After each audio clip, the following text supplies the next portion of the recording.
farsan körde BMW Coupé, E9 Coupé. Och brorsan min kör ju BMW, självklart, bara BMW. Så att, ja, jag vet inte, det bara är så. Det är BMW som gäller för mig. Och gärna äldre bilar. Det är något speciellt med 80-talarna och 70-talarna framför allt då. Så att, det är därför.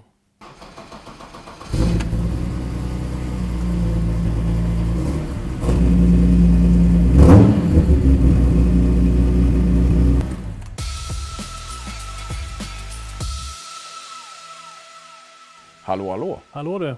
Läget? Det är fint som fan. Du är ju här och hälsar på. Ja, vi träffas ju på Ronneby. Ja. Men jag publicerade aldrig det för du hade sån fruktansvärt vacker bil där. Jag tänkte vi skulle titta på plus massa annat. Ja, jag håller ju på med bilar som sagt. Hobbyverksamhet endast då. Och det här är väl den sista som varit färdig. Har dock lite problem med elen på den, men det kommer snart. Gammal M535 som är konverterad till M5. Har plockat in originaldelar i den här som fanns på M5 då. M5 var lite för direktörerna som vill ha lite vassare bil som ser ut som vilken vardaglig bil som helst på den tiden det begav sig. Men lite krut under huven då. Då gjordes de här M5-erna. Det här är M535i som den hette. Också lite extra utrustning i dem. Men som sagt, jag ville ha en M5-aren. Den var i stort sett en riktig skrothög när jag började med den. Den är totalrenoverad, hela bilen. Den är nedplockad i molekyler. Såg lite grann ut som den där bilen där borta som jag har börjat med nu. Det är en 2002 som också kommer att bli som den här. Lika risig menar du? Ja, lika risig var den där som den här. Mycket rost var det. Jag har lagt ner, jag tror jag 3 år på att jobba med den här bilen. 2 år av dem, eller 2,5 år säkert, bara rosten. Den var en riktig mugg alltså. Jag har även satt på lite värre bromsar. Sitter en helt annan motor i den här. M88 motor med 24 ventilare. Som satt då i M5-erna. Renoverad självklart. Allting som sitter här i originaldelar. Luftburk, allt original i den här. Så att jag eftersträvar att få till en M5 som den verkligen såg ut. Och tillverkas från fabrik. Men hur får man tag på sådana delar idag? Kontakter. Och sen idogt tjat på folk som har grejerna, som inte vill sälja. Det är bara tjata. Till slut ger de sig. Och självklart ska de ha en plånbok också för att betala för de vet vad det är värt. Det var blå textilklädsel i den. Det är Mats Kimby som har köpt grejerna. Eller färdigsytt. Och det var bara en ren tillfällighet att jag såg att han hade annons på dem. Jag köpte dem direkt. För att det ska ju vara svart till den här lacken som är på den här bilen. Så ska det vara svart invändigt, inte blått, inte textil. Så det vart jag glad för att han hade och ville sälja till mig. Instrumentpanelen är låtit klä om också då. Det är ju vinyl. Man ville göra en lite speciell. Jag bygger bilar för hur jag vill ha dem. Inte för hur andra tycker att de ska se ut. Utan som sagt för hur jag vill ha dem. Fälgarna är originalfälgar TRX satt på de här. De här fälgarna fanns inte på den här bilen då när jag köpte den här utan de har jag lyckats jaga rätt på. Jag har flera uppsättningar av dem så jag har faktiskt lovat min bror till sin M635 för det ska vara på hans original också. Så att det var en ren tur jag fick tag på dem. Egentligen så kastar de här fälgarna för att det är en annan tum på däckerna än vad det är på vanliga fälgar. Så det är dyra däck att köpa kan jag säga. Det ligger på minst 5 000 kronor styck. Oj! Ja, det är en speciell dimension på dem för TRXen. Dekalen är original. Det är fluorescerande färger på dem. Alltså M-original. Det här är från 80-talet den här. Som jag lyckats få tag på genom en bekant. De gör ju kopior på dem. Och i och med att de är fluorescerade, de lyser alltså. Så att om du har ett speciellt ljus, jag tror det är neonljus som får dem att lysa. Så det är sådana. Det ska ju vara original självklart, jag vill inte ha någon fake på den här bilen. Så att, men var hittar man sådana grejer från 80-talet?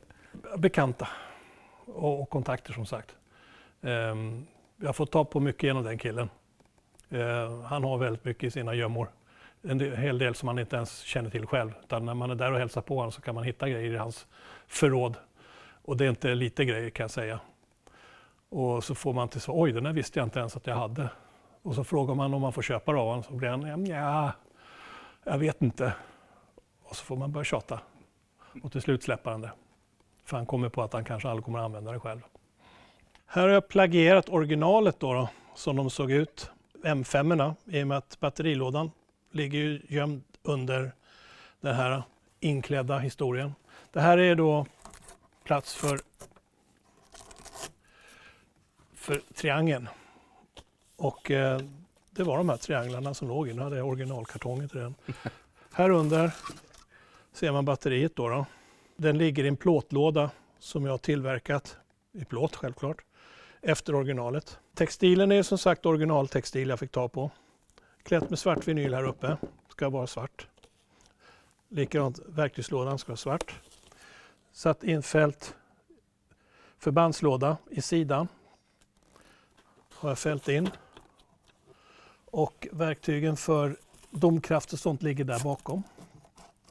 Kan man öppna upp med de här rattarna då. Så kommer man åt verktygen. Här under ska jag då, nu drar jag inte upp det för då måste man plocka bort akten här. Men här under ligger då reservhjulet här. Under den här luckan. Allt är klätt i originaltextil. Så att det ska se ut så original. Så här såg de ut. Så här blev det.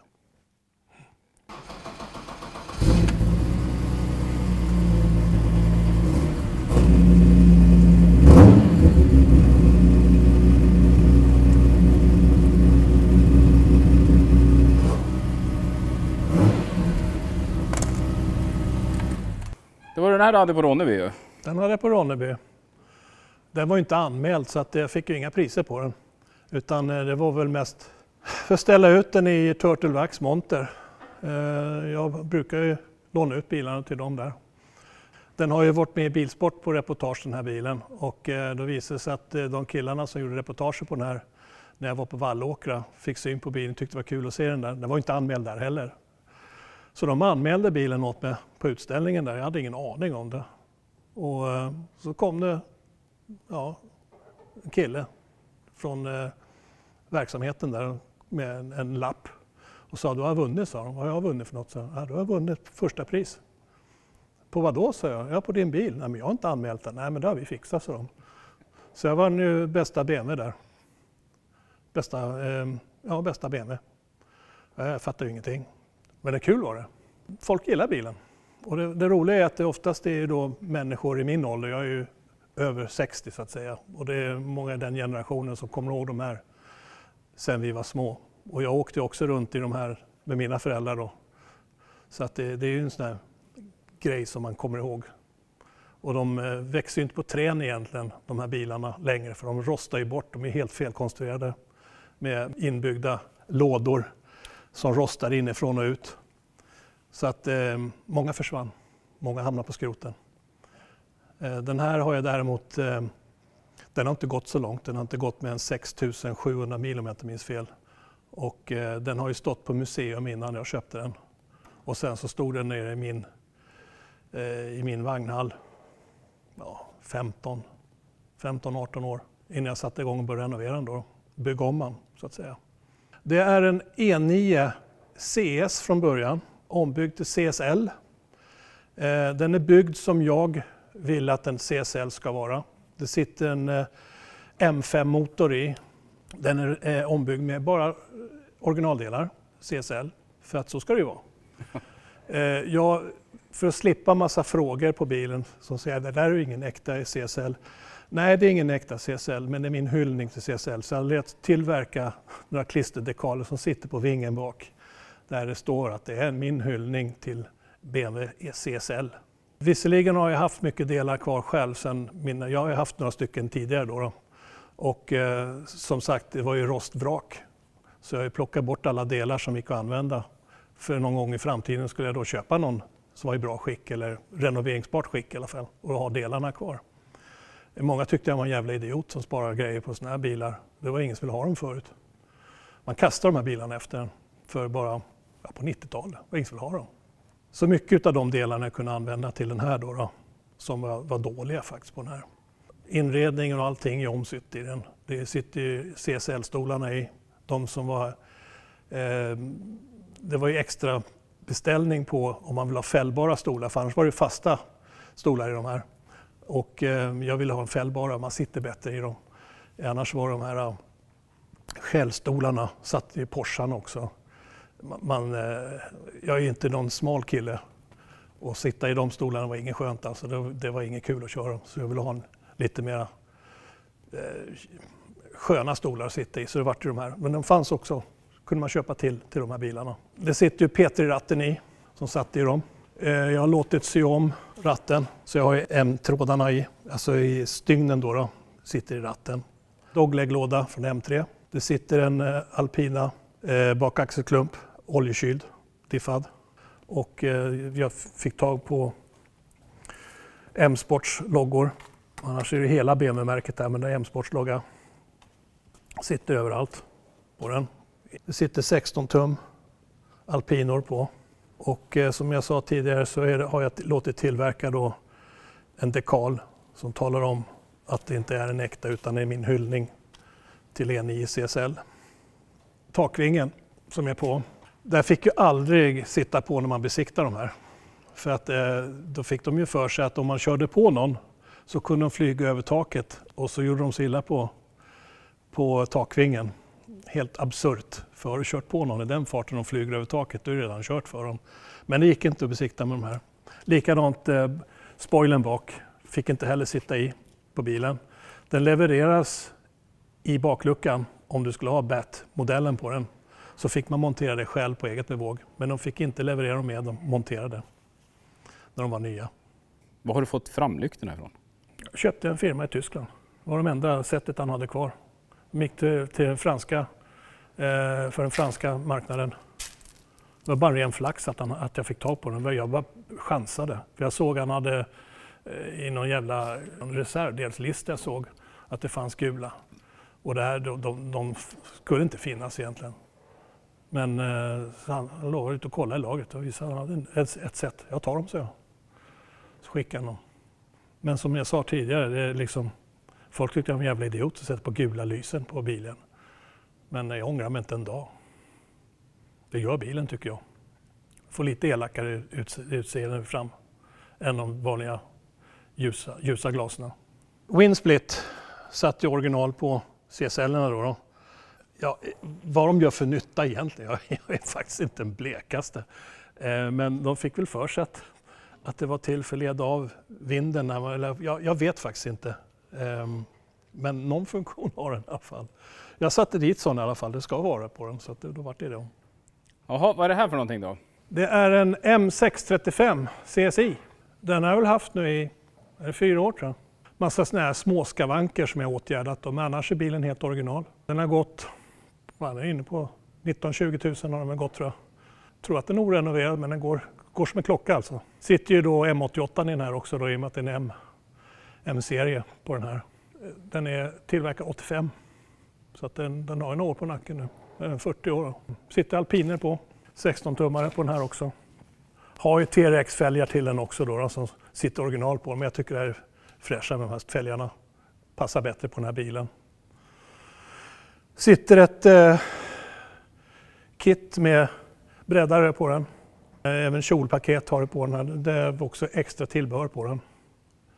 Finns på några stycken. Det var inte så många faktiskt.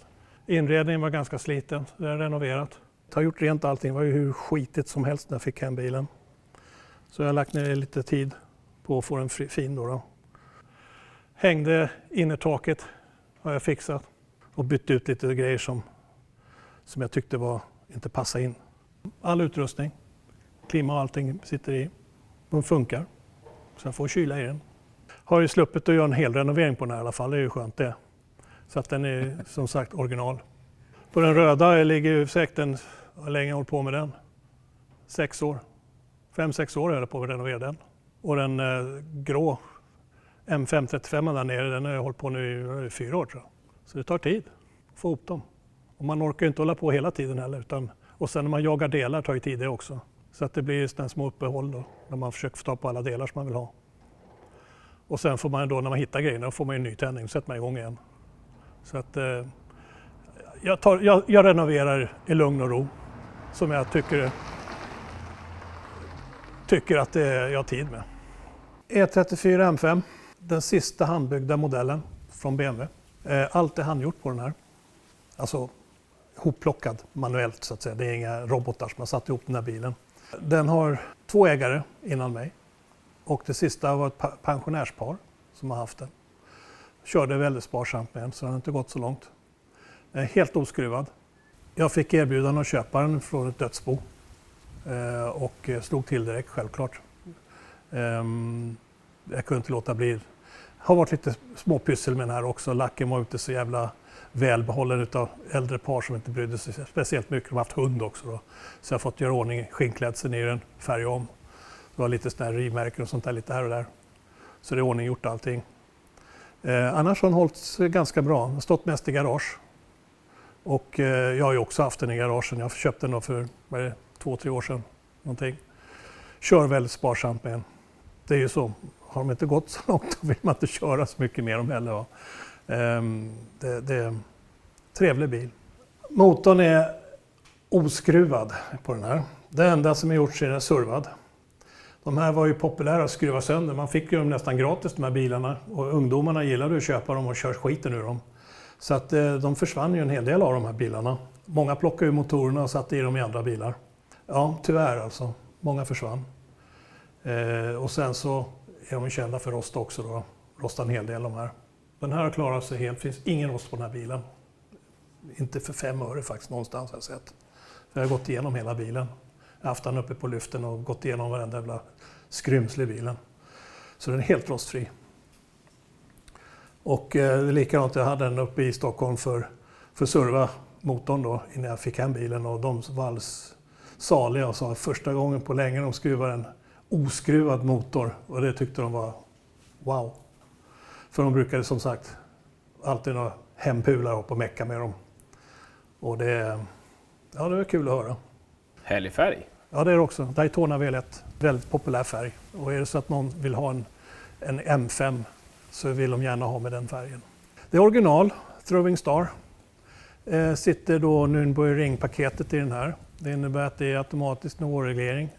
Det är lite bredare fälgar bak på den. De satt ju Throwing Star på de andra M5 också, men de kunde köpa till det här kittet då som extra tillbehör. Det är en 93. Så att den har ju några år på nacken nu då. Men jag tycker den håller bra skick. Och jag försöker hålla den så också. Här är mitt senaste projekt. Det är en 2002 TII. Det är insprutningsmotorn i den här. Och den här modellen heter E10. Och min kupé heter E9 då. Så att det tillverkades ungefär samtidigt. Ett riktigt vrak. Ja. Men den kommer bli som den där när jag är klar. Det har jag gett mig fan på. Och det kommer den bli också. Får se vad det blir för modifiering på den. Jag funderar på att ha en annan motor lite sånt där. Men jag vet inte. Det är kanske kul att ha en original också. Jag åkte runt i sånt där när jag var grabb. Jag och mina syskon. Farsan hade en E9 kupé.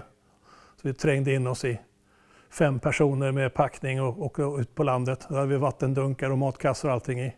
Och trängde in oss i. Trångt som fan var det i bilen. Men så var det då.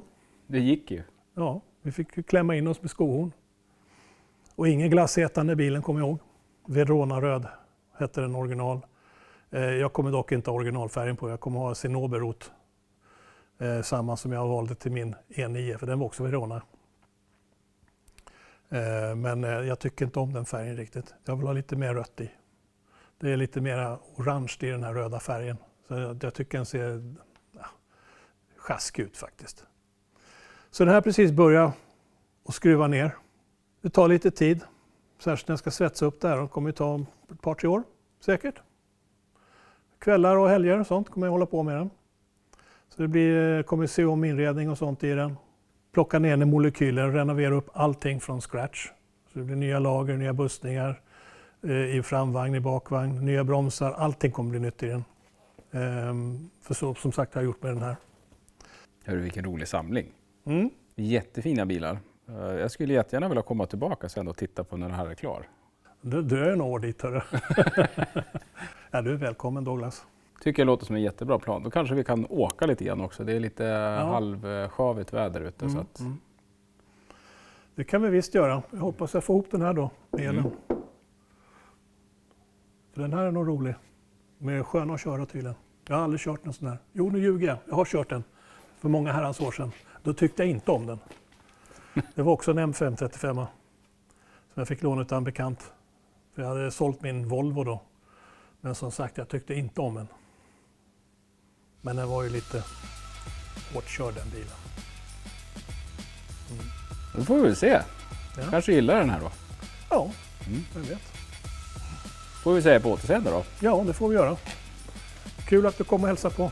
Ja, hej på det. Hej.